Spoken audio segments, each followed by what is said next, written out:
Greetings, everyone, and this is School of Prayer. So, as we come today to just look at prayer, we are going to continue at looking at rebuilding the altar of God. Now, remember, we have been learning about altars, and one of the things that I want you to take note of, an altar is a place that invokes the presence. It invokes and taps into the spiritual realm. Now, we know that they are demonic altars and they are godly altars. Now, the altar of God is what we are looking at. Now, we have called this series Rebuilding the Altar of God because we want you to understand the altar of God is there. But the body of Christ and you and I must understand that these altars have been altered, if it makes sense, over years. And God is calling us to rebuild the altar because that altar of God is the place where we invoke a presence. It's where we invoke the power of God. It's where we invoke changes in atmosphere. And I pray that as we are learning about altars, we can get in there and literally put this word into action. Why? Because we want to see our lives changed. We want to see our communities change. We want to see the body of Christ change, walking into the supernatural. We want to see a city changed. We want to see nations changed. Currently, our nations are needing God. And you and I, as children of God, are actually living altars. If we can activate our living altars and we are serious about tapping and invoking into the presence and the power of God, child of God, we are going to see souls run to the kingdom. We are going to see atmospheres in the spiritual realm shifting and manifesting into the physical. Believe me, we are going not only to see a revival, but we are going to be able to see crime rate go down. We are going to see the things that we see around us seriously being affected by our personal altars. So as we start today, I just want us to start with a prayer. Holy Spirit, come and set us on fire. Come and set us on fire. Come and help us to be intentional about our personal altars. And from our personal altars, oh God, we pray that you will be able to transform and translate that into every other altar. I pray that as children of God, Father, you will, through your Spirit, awaken us. You will, mighty Father, reveal these secrets in the mighty name of our Lord Jesus Christ, we pray. Amen and amen. Now, I want to say, last week we looked at, sorry about that. Last week we were on session 30 and we are looking at rebuilding the altar of God. That was last week, session 30, part 3. I felt today for us to come because of the time constraint. I feel today for us to just go deeper into these altars, the types of altars. I believe today is one of those that we go deeper into it. I just felt let us slow down a bit so that we can just use this time to just a little bit look at the different types of altars and how we can actually develop these altars right now in our lives. Child of God, we are in a season where God is awakening the church, where God is awakening every child of God. And if you want to know how God is going to awaken us, it's through altars. It's through our personal prayer altars, because your personal prayer altar is going to be able to be lit so much that it can affect all the other altars. I want to start by saying if your personal altar is ineffective, it will be so difficult to be able for us to see the other altars like the city, the church, the family altars, and so on, the national altars. Your personal altar has to be activated. You have to be sensitive and intentional about working on your personal altar, that from your personal altar we can see the family altar also lit and put on fire. And we can see a transformation in family. Family is the first unit of a community. If family is not transformed, we are not going to see a community, a city, even the church transformed. So family is so key and so important to God. But remember, your family altar starts with your personal altar. Today I want to take time to just dig in a bit into these altars. I know we looked at them quickly last week. I am just going to dwell again on our session 30, which is part 3, and we are just going to dwell there for now. And next week we can go to session 31. Now, when we look at the different types of altars that we did talk about, the first altar is the personal altar. Now, we gave a scripture which I want to read here, Mark chapter 1, verse 35. And in the morning, long before daylight, he got up, went out to a deserted place. There he prayed, and he was able to pray. Now, you can also look regarding this personal altar, and we are using Jesus as the model for personal altar. Mark chapter 6, verse 46, Luke chapter 6, verse 12, Luke chapter 11, verse 1, Luke chapter 3, verse 21, and Luke chapter 3, verse 13. We use the prayer life of Jesus as a model to grow our personal prayer altars. Jesus was a man of prayer. He was in constant communication with the Father before, during, and after ministering to people. He was totally dependent on the presence of God. He gives us an amazing example for our own spiritual lives. Our prayer altar is the place where we connect with God, where His presence becomes part of our being. His Spirit empowers and guides us, and where we receive revelation knowledge from the Word of God.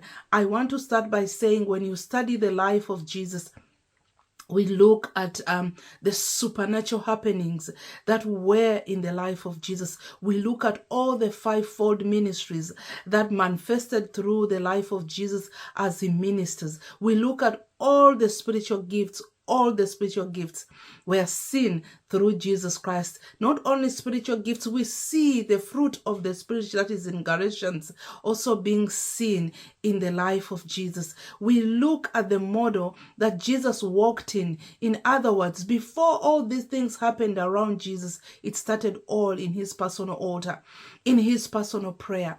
That is where God, even Him being God, understood the importance of the private personal altar. Even before He ministered, daily He separated Himself to go and tap and invoke the presence of God in His life. He honored the presence of God. He would not serve before He goes to that place. Even after ministering, He would go off again to that personal altar. I want to invite you as a child of God. How is it that we today can walk around and say life is so busy we don't have time for our personal prayer time? And look at what is happening around us. We're walking around exhausted. We're walking around like defeated foes. We're walking around unattentive in the spiritual realm with what is happening. Things are catching us unawares because we are not fully spending time on our personal altars.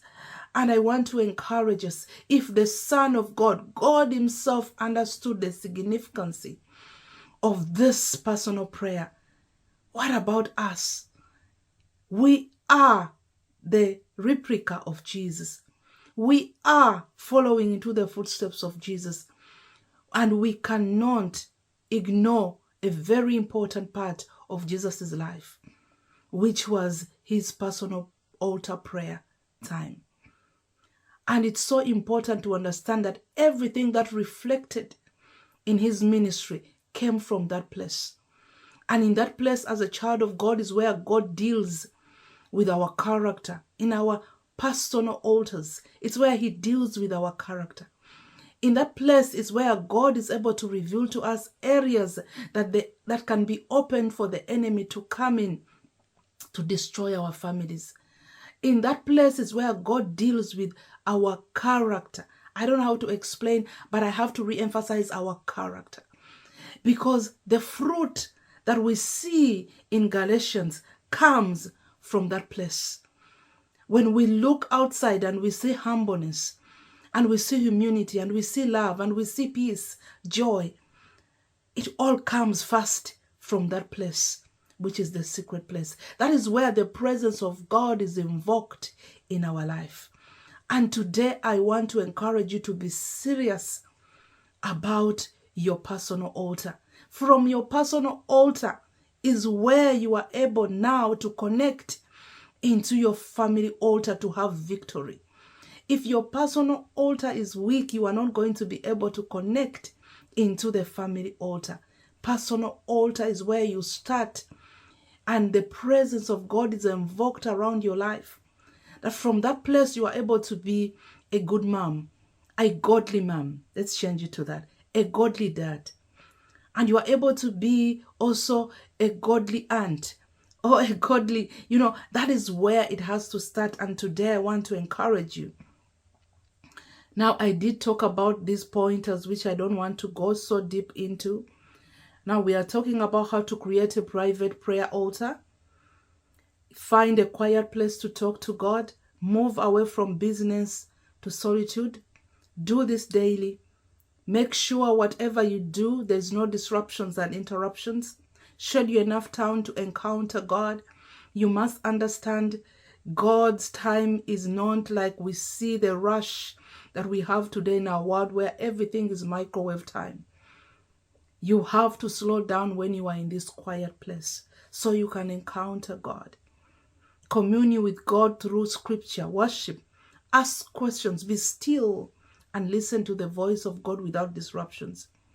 And then learn to record in a journal keywords, scriptures, visions, dreams, impressions that you feel the Lord is showing you. Discipline the faculties of your body and soul to respond to the Holy Spirit. The next altar that I quickly want to go into is the family altar. Now, since you have activated the personal altar, you have invoked the presence of God in your personal life, you have allowed the Holy Spirit to work on your character, to work on you, to work on those areas that we call our weaknesses, and you have allowed Him to work. Now you can move to influence what we call the altar, the family altar. This family altar must be healthy, godly.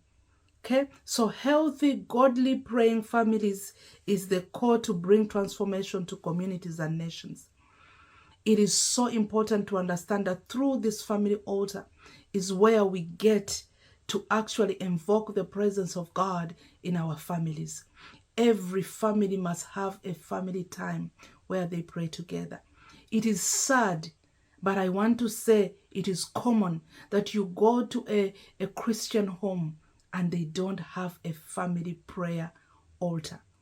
There must be a family prayer altar where you all come together. It doesn't matter if it's once a week, but in that time, you dedicate that time as a family altar. Everyone must attend in that family altar, because in that family altar is where you raise things before God that as a family are challenging.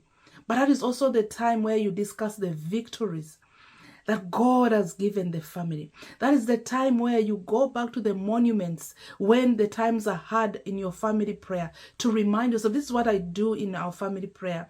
We start with your testimony, just what God has done the week before and how God, and it's amazing for each one, even as we are going to pray to God and ask and present our prayers as a family. But it's amazing when we sit there and we start counting our blessings and what we prayed for last week and how God came through. And that encourages the kids from since they were young. They know that God is working. And that is the time where we invoke faith and the presence of God, and we bring in things that we start talking as a family as we are going to pray. We start talking about things like influencing atmospheres. It is amazing, but these are things we talk about, and our kids are well aware of their school atmosphere. They are well aware that when they enter, they have to pray for their school. But in the family altars is where we deal with these things. It's where we deal with things that we know we need God to come in regarding family. The third altar, now you can read the scriptures there. I just wanted to go deep more in this. The third altar is the church or the city. Now I want to quickly talk about the church. And when we look at the altar here, church, it is ecclesia, simply means the church. This is where we gather, we assemble together in a public place, not just to worship God, but to invoke the presence of God as a church family.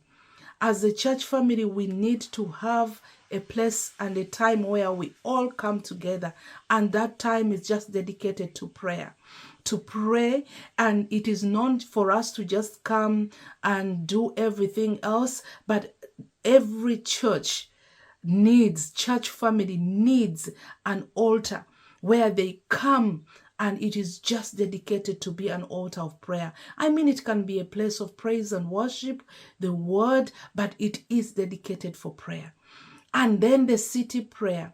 The city prayer must be a place where we invoke the presence of God for our city. It can be used as a group at the church altar, but also we have altars where in East London, we have once a week whereby church members of different churches and denominations come together at the beach and they pray for the city.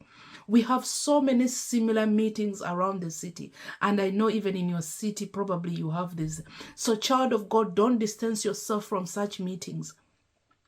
Because when we come to such meetings, which we call the city altars, it is where we invoke the presence of God for our city. It's where we cry out to God for our city. It's where we bring things we are seeing in the spiritual realm as children of God, understanding that these things look like they are physical, but they are more invoked in the spirit realm by the enemy. This is when we take our godly authority as kings of the Most High God. And this is when we bring in the godly authority. This is when we come as priests of the Most High God on behalf of our city. So when you see such, or you don't have anything like this, why not initiate something like that, whereby prayer walks can be done in your city, in your area, so that this altar can actually be activated.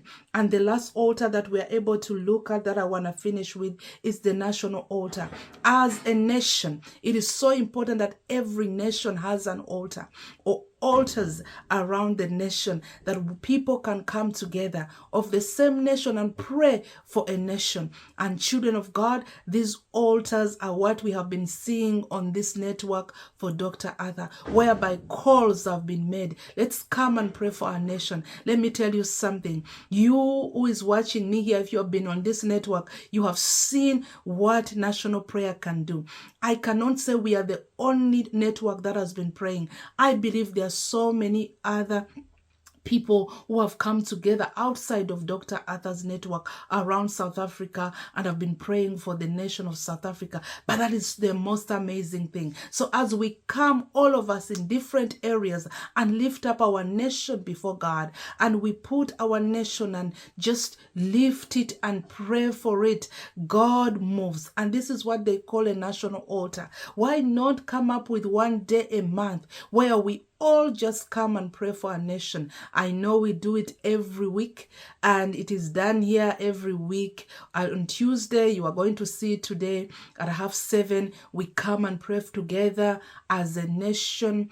We pray for our nation and the nations of the world. But that altar is powerful, and we have seen amazing things that are done. Today, as I finish, I want to say to you, do not neglect your personal altar, because from your personal altar, the other altars are influenced. The other altars are able to get the fire and the presence of God. You invoke the presence of God on your personal altar, and when we all personal altars come together, we invoke from there the presence of God for our family, and so on and so forth. The time we are in, God is calling us as children of God to wake up, to awaken, to not slumber, to get up and call upon his name.